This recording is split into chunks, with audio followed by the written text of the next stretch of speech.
La fiesta de la purificación de María, presentación de Jesús al templo o la Candelaria se celebra el día 2 de febrero. Según el libro de Levítico, nadie podía tocar la sangre humana porque en ella estaba la vida. De esta manera, cometían un grave pecado y quedaban impuros quienes la derramaban, quienes tenían alguna enfermedad que produjera manchas de sangre, como la lepra, o quienes tocaran la sangre de otra persona. Ante este pensamiento, se consideraba que la mujer quedaba impura en el parto por la sangre que derramaba en el acto de dar a luz. Para purificarse, el capítulo 12 del Levítico ordenaba que la mujer esperara 40 días si había dado a luz a un niño y 80 días si había sido niña. Después del tiempo estipulado, los padres deberían presentarse en el templo de Jerusalén para cumplir con el rito de purificación, llevando consigo una ofrenda prescrita por la ley. La ofrenda consistía en 2 animales. Uno debía sacrificarse y el otro se dejaba en libertad. Quienes tenían posibilidades económicas debían llevar un cordero y una paloma. A la gente humilde solo se le pedían 2 pichones o 2 tórtolas. Con el primer animal sacrificado se rociaba a la paloma o tórtola y después se le soltaba para que volara en libertad. El significado era claro: con la sangre de uno se obtenía la libertad del otro. Con esto se significaba que, gracias a la sangre del sacrificado, la mujer impura recuperaba su pureza. Aunque María dio a luz sin perder su virginidad ni derramar gota alguna de sangre, sin embargo, para dar ejemplo de que se debe cumplir con las obligaciones religiosas, se presentó en el templo para realizar lo que prescribía la ley. Y como José y María eran pobres, llevaron 2 pichones.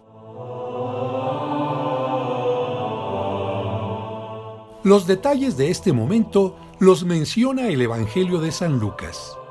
Al cumplirse los días de la purificación de ellos, según la ley de Moisés, llevaron al niño a Jerusalén para presentárselo al Señor, según lo que está escrito en la ley del Señor.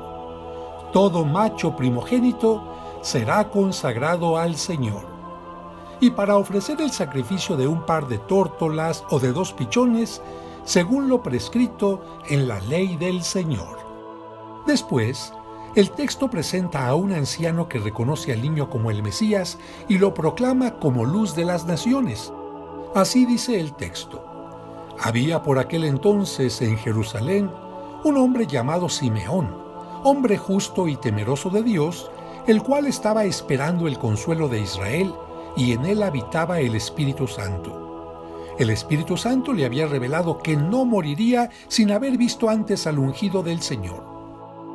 Movido por el Espíritu, fue al templo, y cuando los padres del niño introducían al niño Jesús para cumplir con el rito legal, aquel hombre lo tomó en sus brazos y empezó a bendecir al Señor diciendo: ahora, Señor, según tu promesa, puedes dejar a tu siervo irse en paz, porque mis ojos han visto a tu Salvador, a quien has presentado ante todos los pueblos, luz para alumbrar a las naciones y gloria de tu pueblo Israel. El Evangelio menciona que aquel momento fue profético porque, así como el sacrificio de un cordero o víctima daba el perdón y la libertad a la persona impura, Simeón le anuncia a María que su hijo, Jesucristo, morirá sacrificado para salvar a la humanidad, y que cuando ella vea cómo traspasan el costado de su hijo en la cruz, sentirá una espada en su alma. Así dice el texto: Simeón dijo a María: este niño está destinado para ruina y resurgimiento de muchos en Israel, y para ser una señal a la cual se hará oposición, y a ti una espada te atravesará el alma. En esa profecía tienen su origen las imágenes de la Virgen de los Dolores, en las que María lleva clavada en el corazón una o varias espadas o dagas.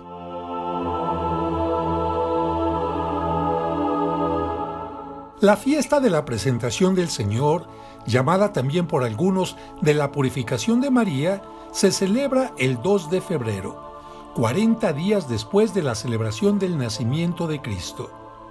Como el Evangelio del día habla de la purificación de María, la fiesta tuvo inicialmente un carácter penitencial, por lo que, para purificar su vida, los fieles se acercaban al sacramento de la reconciliación, llamado también penitencia o confesión.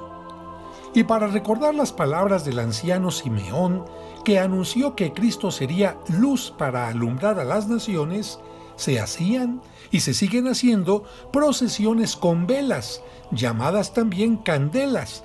Por eso se le llamó a la fiesta la Candelaria.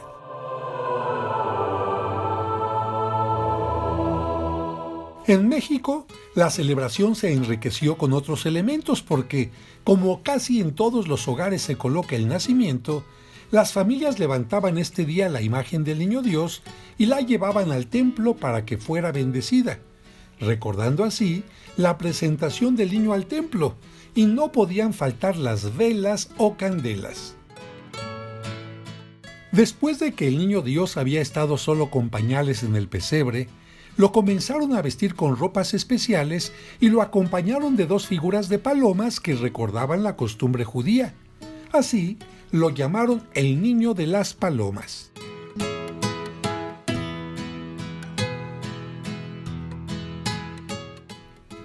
Más tarde, lo vistieron de advocaciones de Cristo, Sagrado Corazón,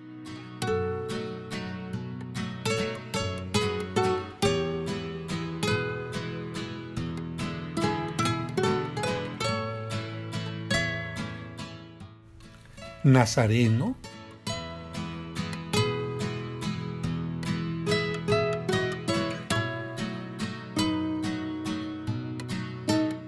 Cristo sacerdote,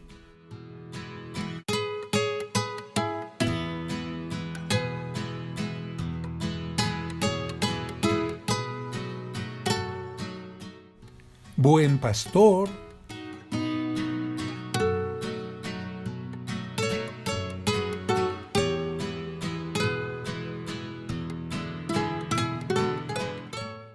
Señor de la Misericordia,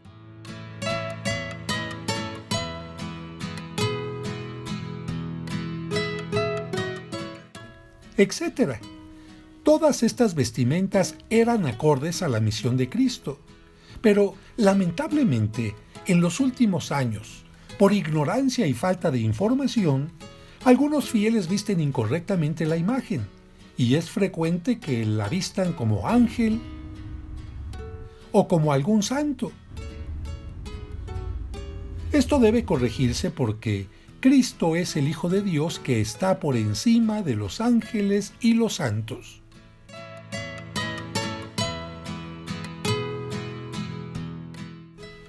Actualmente hay una bendición especial para los niños y las niñas porque ellos son la mejor imagen del Niño Dios en las familias.